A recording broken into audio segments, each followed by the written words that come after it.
Ce qui n'est pas simple quand on est en mer, c'est qu'on est en course, en compétition, et puis la vie à terre peut être dure des fois. Il faut quand même réussir à prendre un peu de distance pour ne pas se faire happer par les émotions.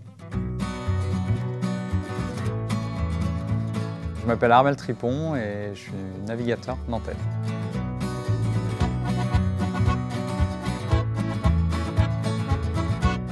Le fruit du hasard finalement, je suis au lycée et j'ai des amis qui retapent un petit bateau et qui m'invitent sur un week-end à partir à Ouate et Edic sur un bateau de 6,50 m.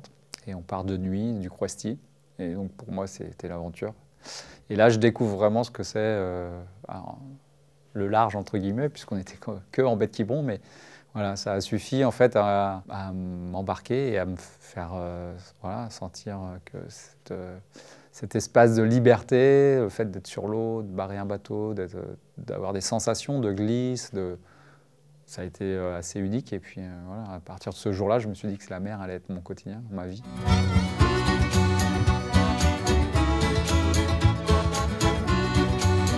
J'étais en course.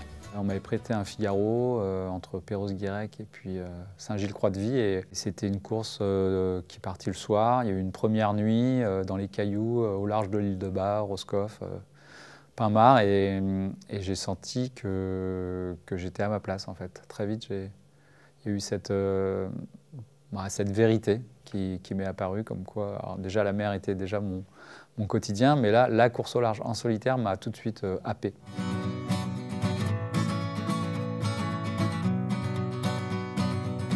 Là, je dirais un albatros qui vole au-dessus de l'eau. C'est une image que j'aime bien convoquer parce que ça a été assez symbolique quand je suis arrivé dans le Grand Sud, donc aux portes de l'océan Indien. Et on a ces immenses oiseaux qui sont vraiment caractéristiques du Grand Sud, avec un vol qui est juste magnifique. Et puis c'est des moments de contemplation et de symbiose avec la nature qui sont assez rares et très forts et que j'ai apprécié sur le dernier Vendée Globe.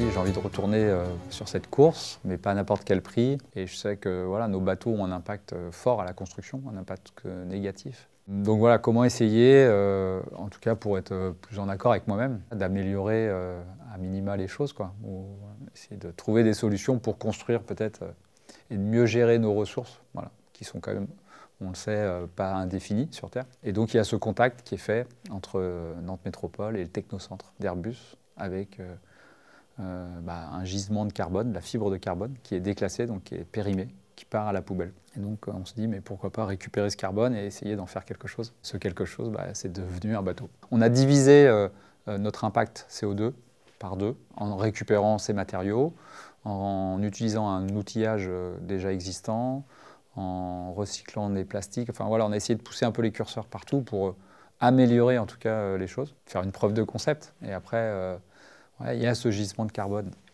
qui est de 100 tonnes par an, qui est prêt à servir en fait pour plein d'autres missions. Donc on a sauvé, entre guillemets, modestement, 2 tonnes de carbone qui partaient à la poubelle pour en faire l'IMOCA, les petits doudous.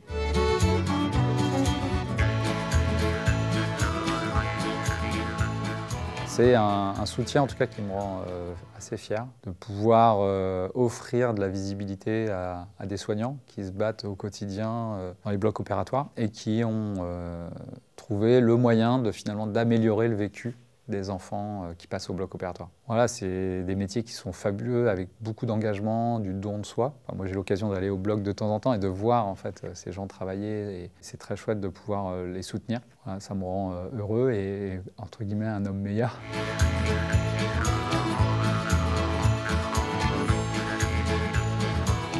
Mes 3 enfants naviguent, aiment ça. On en parle un peu, mais c'est pas le sujet prépondérant.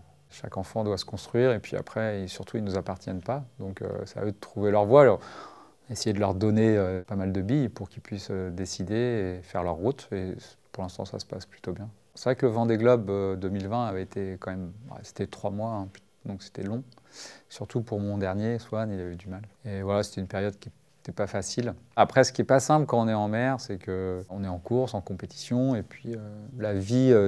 à terre peut être dure des fois, et donc il faut quand même réussir à prendre un peu de distance pour ne pas se faire happer par les émotions que peuvent vous transmettre vos enfants. Il faut réussir à gérer ça.